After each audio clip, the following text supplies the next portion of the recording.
Thank you very much.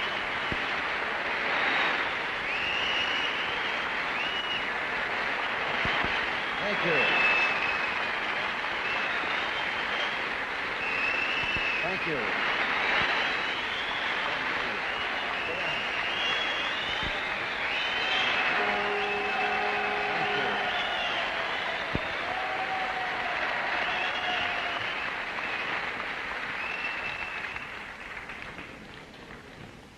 I haven't even announced yet, and you make me think I've been elected. But, ladies and gentlemen, you have given me a welcome that is so heartwarming, it's something I will remember always. In addition, if I had no such reasons at all to be happy about the form of the greeting and the introductions and all here tonight, I could be grateful, because every once in a while, being introduced, I get self-conscious when they begin to introduce me and start mentioning the pictures that I've been in. Now, I don't mean that I'm ashamed of them, but everyone who's been around Hollywood for any length of time has been in some movies that the studio didn't want them good, it wanted them Thursday. And I've had my share. But in the old times, you usually could count on the passing years making you forget those pictures. Now you just stay up late enough at night in front of the TV set and they all come back to haunt us. Sometimes I think it's like looking at a son you never knew you had.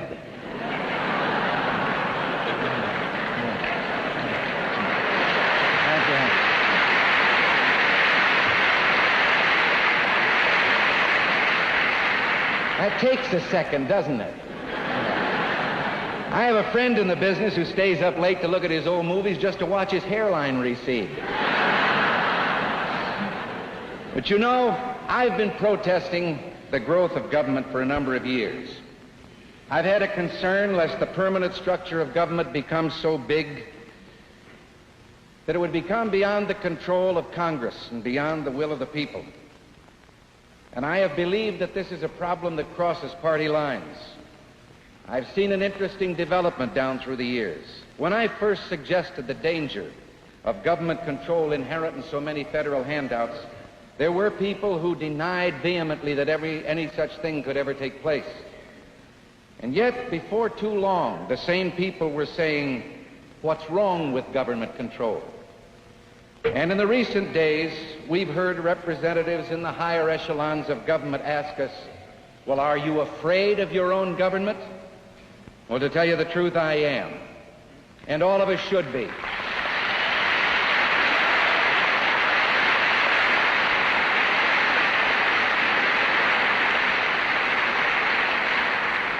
And I speak not in a partisan sense of an administration or individuals. I'm talking of the institution of government. Wasn't this the admonition of the Founding Fathers, that government tends to grow, to take on power, until freedom eventually is lost? The fact is, and we can't escape it, only government is capable of tyranny. Now, I realize this is a controversial subject, particularly as we approach an election year. But then if you didn't take up things that were controversial, you'd never talk at all. There was a man knocked on a door one day, and a small boy answered, and the man said, son, is your father home? And the boy said, no. He said, is your mother home? And the boy said, no. And finally he said, well, son, I'm your uncle on your father's side. And the kid said, well, I guess you can come in, but I'll tell you right now, you're on the wrong side. In 1772, the Boston Committee of Correspondence proclaimed the right to life, liberty, and property. 2 years later, in Philadelphia, the First Continental Congress declared that Americans were entitled to life, liberty, and property. In June of 1776, the Virginia Bill of Rights asserted that all men were equally free and independent, with the means of possessing and the right to possess and acquire property. And 3 weeks later came the Declaration of Independence, a bloody war, victory, and then a new nation which would be based on a Constitution and a Bill of Rights. Life, liberty, and property had become life, liberty, and the pursuit of happiness. And 70 years would go by before England's Lord Acton would comment on the task of these men and what they had accomplished with this document. He would say they had solved two problems which had heretofore baffled the most enlightened nations. They had prodigiously increased the power of the national government and had founded it on the principle of equality without surrendering the security for freedom and property. And it's true. Our Constitution is a contract guaranteeing the most limited and equitable government in the long history of man's relation to man. Now, however, while the national power is prodigious, what has happened to security for freedom and our right to the ownership of the fruit of our toil? The French philosopher Alexis de Tocqueville 100 years ago said the end of freedom comes when the party in power learns it can perpetuate itself through taxation. Well, what does happen to freedom when the executive branch of government can use the money taken from the people in order to coerce the people? A foolish fear? Representative Glenn Andrews introduced an amendment to the poverty program on the floor of Congress. It is almost inconceivable that such an amendment would be required. It is even more inconceivable that the amendment was overwhelmingly repudiated and defeated. It was a simple amendment that would prohibit poverty funds from being used for political purposes. Make no mistake about it. The party in power has legislated into existence a $1.8 billion campaign fund for 1966.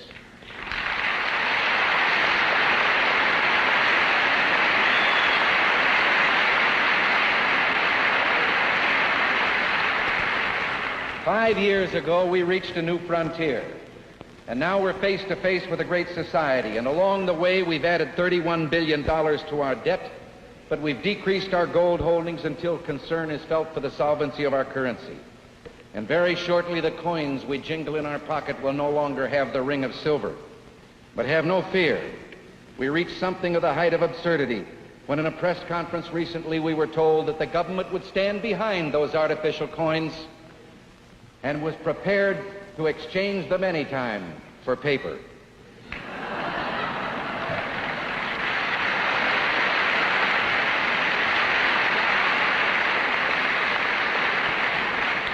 We've discovered that every family with an income of less than $3,000 a year is poverty-stricken. At the same time, we learn that the cost of government prorates out to $3,300 per family. We reach an all-time high in food prices, as every housewife here knows. But the farmer who produces that food receives the lowest percentage of the market basket dollar he's ever received in history. And his debt in relation to income is at an all-time high, higher even than on the eve of the 1929 crash. 4.5 years ago, 5 years ago, there were no daily casualty lists. No wives and mothers receiving telegrams that began, "We regret to inform you." The last campaign found our opponents presenting themselves as conservatives in the sense that they would make no drastic change in our easy, prosperous, and affluent way. They would maintain the status quo. That's Latin for the mess we're in.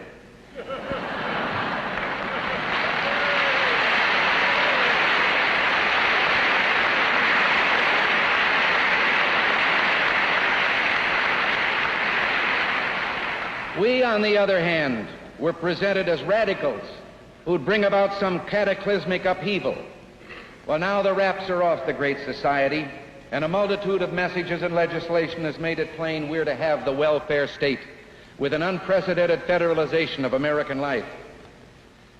June 30th last, Congress raised the debt limit for the 7th time in 5 years. But our government spends $260 million a day, $10 million more each day than we were spending just a year ago. We're told that we're enjoying an unprecedented prosperity, but 42 government agencies, the government has just informed us, are spending $70 billion a year on public welfare. And serious discussion is given by men in high place in government to the idea that there is no longer any necessity to connect work with income, and that a man simply by being born should be assured of an annual income with no need to work.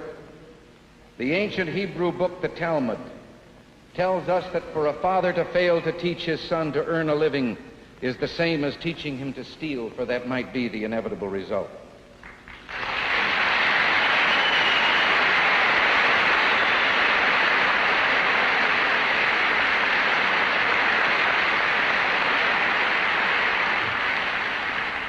Our our limited government with its decentralized powers has given way to planners, and they've laid an increasingly heavy hand on every facet of our lives.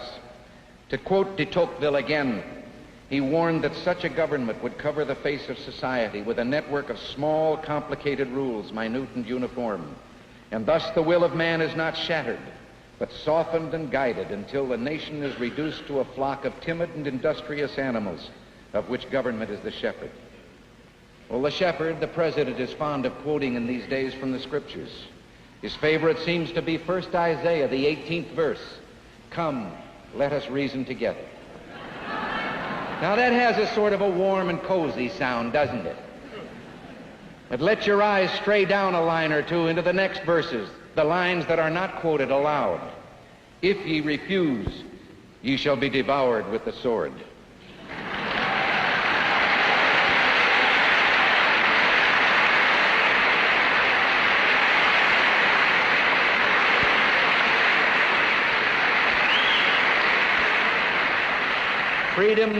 Freedom is very fragile.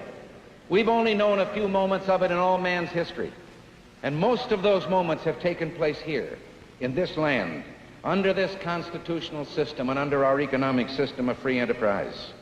But freedom is also indivisible. It isn't spelled with an S. You can't elect to be partly free and partly slave. You're free or you're not free. If we ever decide we need a new Declaration of Independence, I hope we'll keep one line from the old. He has sent hither swarms of officers to harass our people and eat out their substance.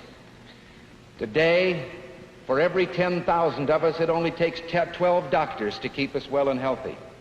It only takes 40 mechanics and oil station attendants for every 10,000 of us to keep our automobiles running. 37 telephone employees to keep the vast network of telephones running in this country. But it takes 130 federal employees for every 10,000 to administer the affairs of state.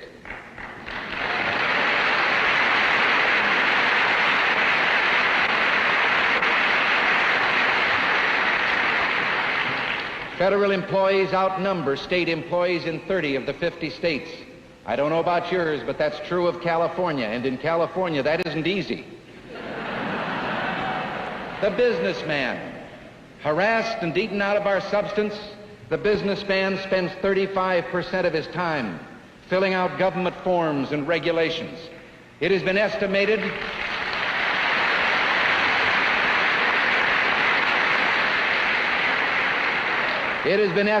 that this government paperwork costs American industry $20 billion a year, which must be added into the price tag. And it costs another $7 billion a year just to handle government's end of that paperwork and to store it, and already it requires 25 million cubic feet. Some time back, to show you how this can happen, there was a little New England town that decided to get in on the surplus food idea.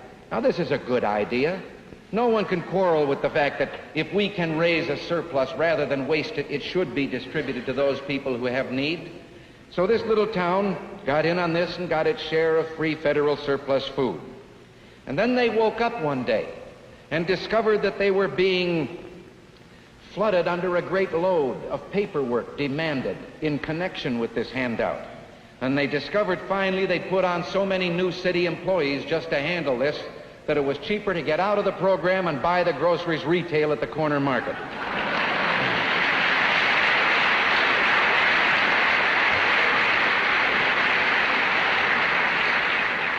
Now we've declared war on poverty. Now no one again quarrels with the humanitarian aim. I don't think any one of us want to be like the fellow that heard about the war on poverty and went right out and threw a hand grenade at a beggar. But in getting the program passed, we heard a great deal about one state, West Virginia. Oh, this became a household word. This was the very center of poverty and distress and unemployment. Some of us thought that the whole war would be fought right there in West Virginia. Now the program is adopted. West Virginia gets $400,000. Texas gets $10 million.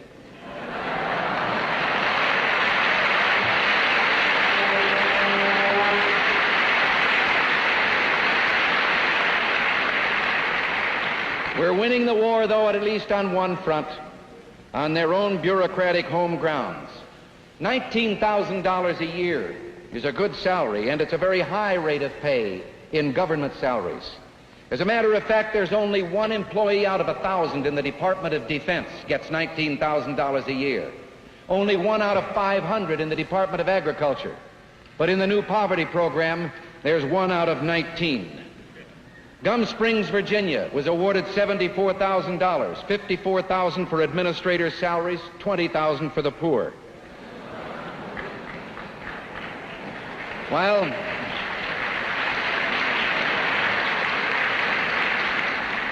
While one voice in government tells us that we're enjoying this great prosperity, another voice tells us that 1 out of 5 in our country is suffering from poverty and destitution. Now, if that figure's true, it shouldn't be too hard to find the people who need the help under this program. Well, in my hometown of Dixon, Illinois, a committee of 10, self-appointed, beholden to no voters, has established itself and asked the government for a $38,000 grant so they can go on a search to find out if there's any poverty there. It breaks down to $10,200 for the chairman and $7,200 each for 2 assistants, and the balance will go for secretaries, mailing, office expense, and travel. In another area, more than 2,000 college graduates have been hired as a part of the program to study the culture of poverty. Now, no one disagrees with the youth portion of that program. The idea that we should salvage, if possible, those young people who, for whatever reason, have failed to fit themselves for the responsibilities of adult life. But we take over a hotel and we install there young ladies who have been lifted from destitute families, and now they're to be trained so they'll be self-reliant and can go out on their own and make a living. But while they're being retrained, they're given maid service so they won't have to make their own beds. And the program prorates out to $7,000 a year for each young lady we're going to help. There are a lot of families in this country raising fine, productive citizens on less than $7,000 a year.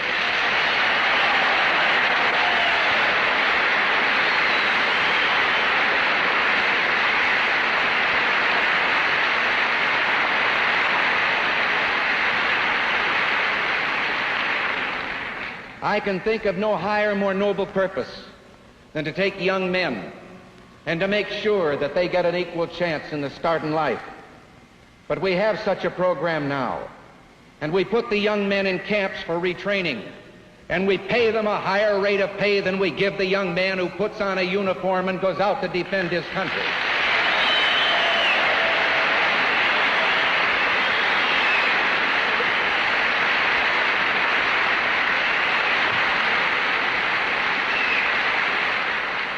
I am sure that all of us are agreed, every responsible citizen is agreed, that we should provide shelter for those people who, through no fault of their own, lack adequate housing. And for some time, the government has provided public housing. But now those who administer the program have expressed concern after almost 3 decades of it. Concern because an entire generation has grown up, raising children. And a second and a third generation now are growing up taking it for granted that this is an acceptable way of life. And there is no incentive for them to improve themselves, because to get a raise might destroy their eligibility for continuing to live on a subsidy in the public housing. And yet, never does government accept that it might be responsible with some of its programs for this trend or this tendency. No. Now we're going to have a program subsidizing rents. And under the technicalities of the program, people with incomes up to $11,000 or $12,000 a year will be eligible to live in a house or apartment or a neighborhood beyond their means with their thrifty new neighbors, taxed to help pay the differential in their rent. A variety of programs have diluted private property rights so that public interest is anything the planners decide it should be. For generations, we've had traditional laws of eminent domain. We have recognized the occasional need of government to take a citizen's property when there is a clear and present need for that particular piece of property in the public interest. But the citizen had his day in court, first to establish that the government paid a fair price, and second, that the government should be forced to prove that there was a clear and present need. Now, Urban renewal grants the government the right to force the sale of private property for resale by government to other private citizens who can then use that property to make profit. And we have averaged selling urban renewal properties to private citizens for 30% of the investment that we, the taxpayers, have in that property. Again, I say the purpose is noble. The idea of providing decent homes for every American and eliminating slums. But 1 million people have been displaced with a bulldozer and have wound up in new slums paying a higher rent. The law says the displaced must be offered standard housing at rents they can afford in convenient locations. But if standard housing at rents they could afford in convenient locations had been available, they wouldn't have needed an urban renewal program. They'd have moved there on their own.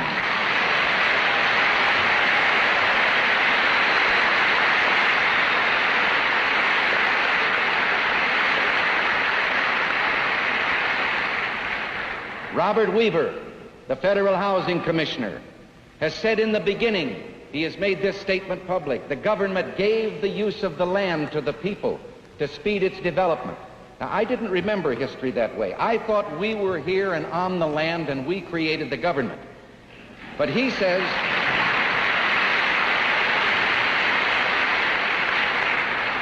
but he has announced now, it is the policy of the government to seek to reclaim complete control of the use of the land.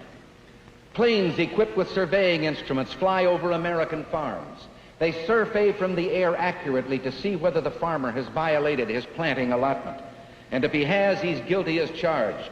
No day in court, and he's fined, and if he can't pay the fine, the regulations prescribe the government can seize his farm and sell it at auction to enforce the payment of that fine. For 30 years, we've had a farm program. We've spent billions to make the farmer more prosperous and to remove unneeded surplus land from farm production, to reduce the surplus. And during that same period, the national income has tripled, but the farmer's income is smaller than it was 30 years ago. And we've increased the number of acres in cultivation by 50 million. Every dollar that we spent on price stabilization in 1948, we are today spending $25. We've reduced the number of farmers by half, and the government says another 2.5 million farmers are unneeded and must be retrained and moved to city jobs.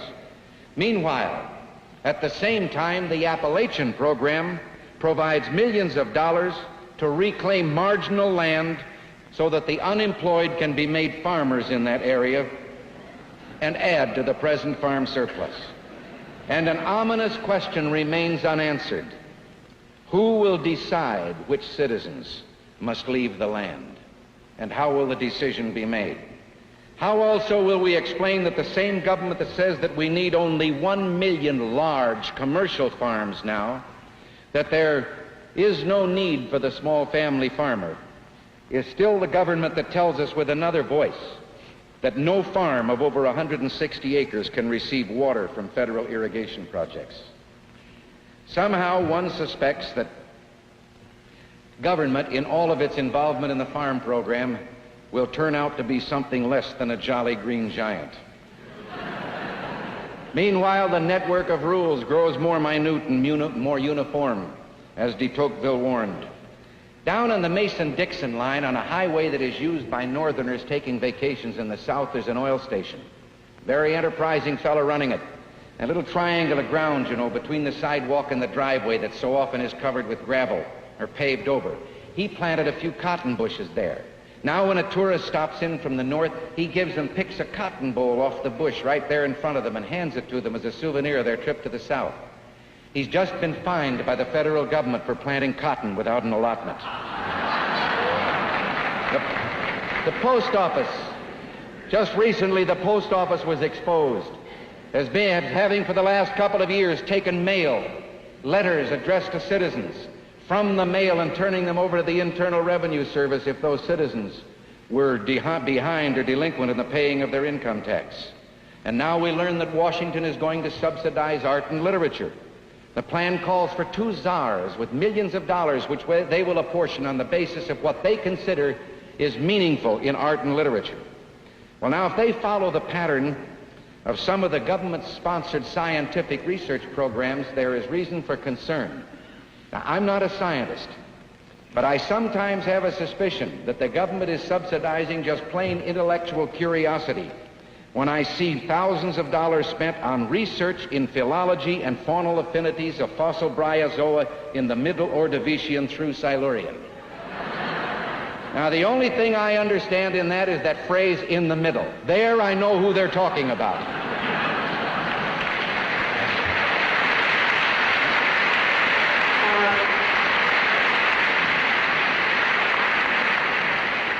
But nothing is too small for the government to overlook. The government in Washington is now concerned with our ability to enjoy ourselves in the great outdoors, recreational facilities. They've just issued a 134-page booklet on the subject. It's full of profundities. I wonder how we managed to get along without it up till now. For example, if you lay out a campsite, you should provide drinking fountains at such a height that the drinking level is convenient for the persons using the fountain. But wait till you get to the exciting chapter on wildlife. Insects crawling into the ears of outdoorsmen sometimes create painful conditions. I got news for them. It's no fun when it happens indoors. But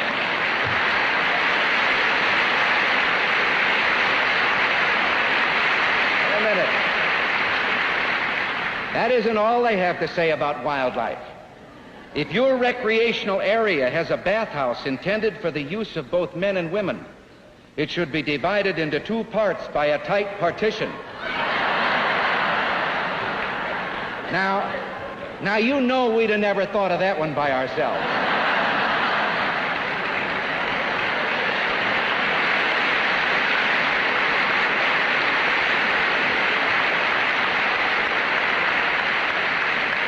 Honestly, though, I know that they only mean to be helpful.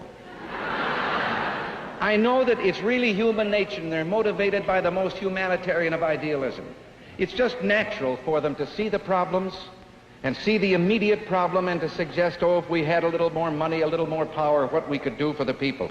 Now, in an atmosphere of emergency and excessive zeal for our welfare, the federal government proposes to invade an area, the traditional province of the local community and state, the finest public school system in all the world, with no real determination yet that the federal government is the best manager of our educational affairs. A suspicion prevails that they're not so much interested in speeding progress as they are in asserting authority in every conceivable aspect of the educational system. An educational system that has worked very well and has been responsive to parental opinion. But Washington insists that it only wants to help solve the financial problems attendant on our rapid growth. Well, problems there are, particularly because the federal government in recent years has dried up so many sources of local revenue by usurping those sources for its own tax policies.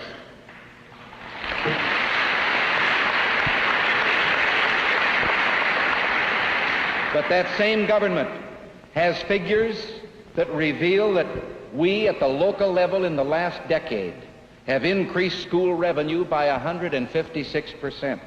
We have built in 10 years $30 billion worth of classrooms. We have reduced the ratio of pupil to teacher and pupil to classroom. And we have increased the average teacher's salary by 65%.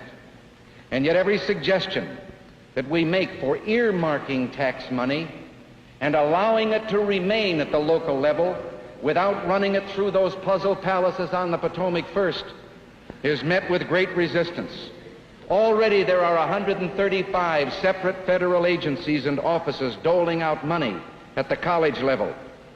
Some time ago, a group of distinguished college presidents, alarmed at the extent to which academic freedom has been compromised by these vast money grants, went to Washington, and they had a proposal they'd worked out.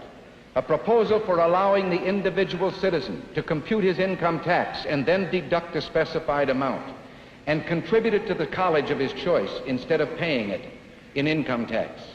And the government would be allowed to determine the proper amount that would solve the problem and yet not disrupt the government's own economy or need for revenue. And thus they would get around the question of church and state, the separation of same, if an individual citizen chose to contribute his money to a church-supported school. Over and over again in Washington, they kept asking, but why won't this system work? And finally a Freudian slip occurred. Francis Keppel, United States Director of Education, blurted out, "You don't understand, under the plan you propose, we couldn't achieve our social objectives." Social objectives.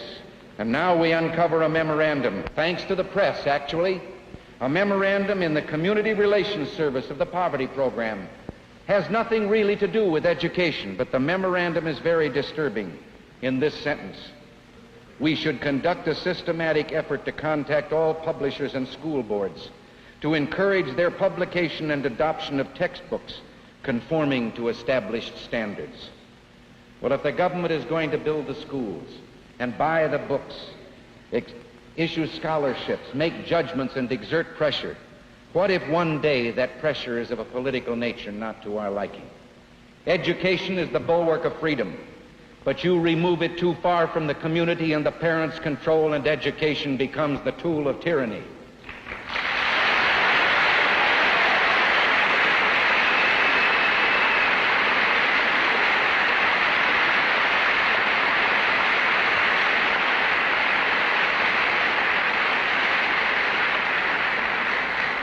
Already here and there in our land, there are too many students that are studying from textbooks that devote a chapter to public welfare and not one line to Patrick Henry.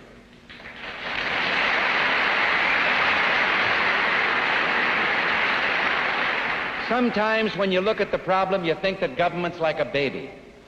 It's an alimentary canal with an appetite at one end and no sense of responsibility at the other. We're taxed in our food and our drink and our shelter, with the government taking a higher percentage from the productive free economy than any government has ever done in history without ruin. So-called tax reform, when it is suggested, winds up as the old shell game. They just rearrange it, shift it around, and apply it someplace else, as we discovered with the so-called tax cut we thought we had.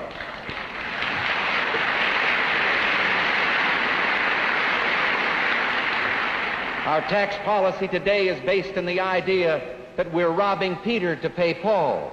Well, we'd better take another look. We're robbing Paul to pay Paul, and we're all named Paul. Peter went bankrupt a long time ago.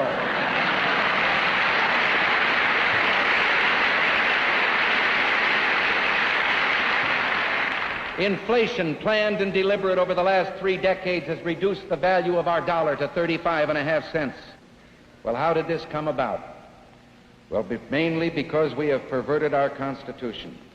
Perverted it with regard to a welfare clause that doesn't exist, perverted it with regard to the misuse of the taxation system, perverted it with regard to the interpretation of the clauses on interstate commerce.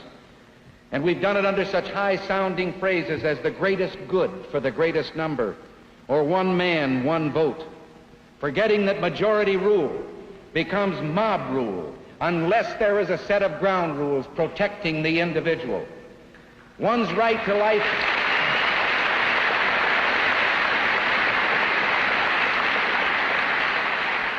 One's right to life, to liberty, to the freedom of worship, to speak, to assemble, in short, our God-given unalienable rights, may not be submitted to a vote. The very purpose of the Bill of Rights was to forever put them beyond reach of majority rule. 100 years ago, the problem of the nation was a nation half slave and half free, and whether such a nation could survive. And today it's a world half slave and half free, and whether mankind himself can survive. We call out to the guard in the night and ask, does all go well? And echoing back from the shores of the Potomac comes the word, there's nothing to fear. Nothing to fear but an evil enemy who since World War II has increased the enslavement of from 8% of the world's population to near 40%. Every lesson of history tells us that as a nation has grown in culture and refinement and advanced, it has softened, and when confronted by the barbarian, the less cultured, the barbarians have triumphed. You and I have come to our moment of truth. Does man exist only by permission of and for the sake of the state, the group, marching toward eternity in a super ant heap, or does he control his own destiny? This is a question that must be answered by all of us, regardless of party.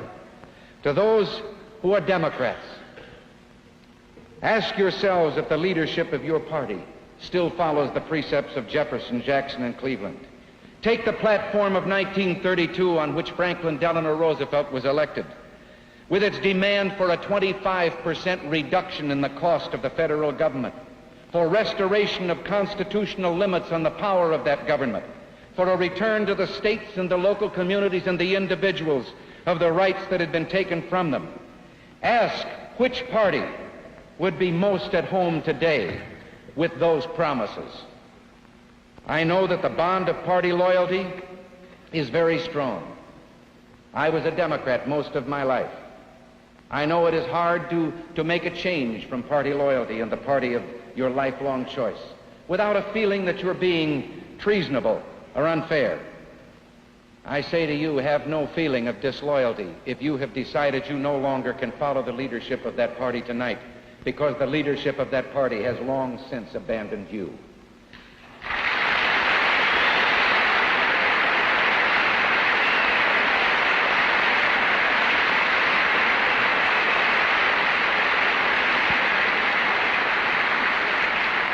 And now to those of us of another party, to those who are Republicans. Today the Republican Party is the vehicle we must use as the party of opposition. Opposition to the misguided leadership at home and opposition to all the evil abroad that threatens the dignity and freedom of man in every land. And it's an awesome responsibility. And you and I who are Republicans cannot meet it with a splintered party. For too long, we have been Republicans complete with descriptive adjectives and hyphens before the word Republican. Moderate Republicans, liberal Republicans, conservative Republicans, whatever label we chose. The truth is we've been sucker Republicans.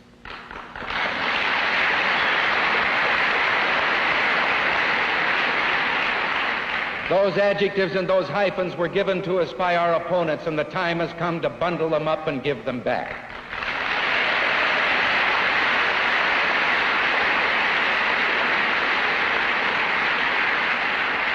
If you have to hang on to the hyphen, just be a good or a Republican.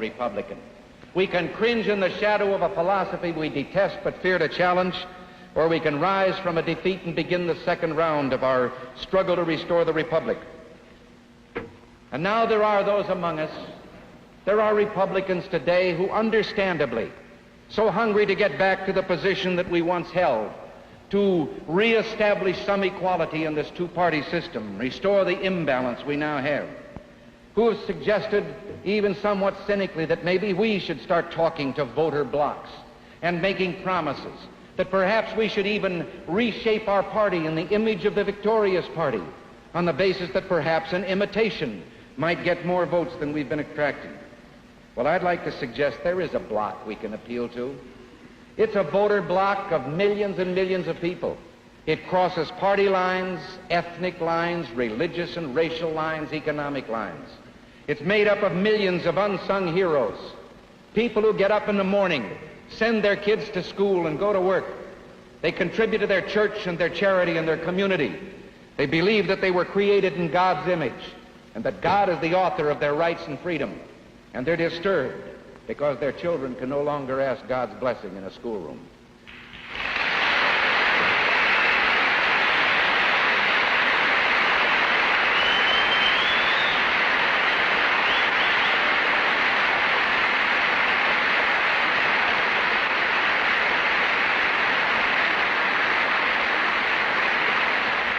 I say to you, that bloc of voters can be ours, not if we come to them with any imitation or ersatz program, but only if we're willing to stand on principle. Yes, let's be willing to tell them that we too want to solve and will solve, as to the best of our ability, the problems of poverty and hunger and health and old age and unemployment. But we believe we can do that without resulting to undue compulsion and fiscal irresponsibility. That we believe we can put a floor beneath which no American will be asked to live in degradation, but at the same time we will not erect a ceiling above which no citizen can fly without being penalized for his initiative and his effort.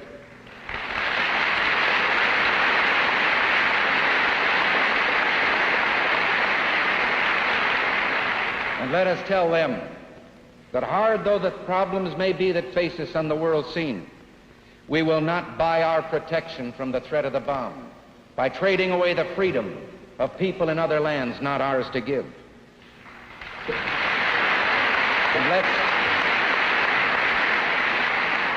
And let's tell them that if their sons are going to be asked to fight and die for their country, at the same time they'll be allowed to win.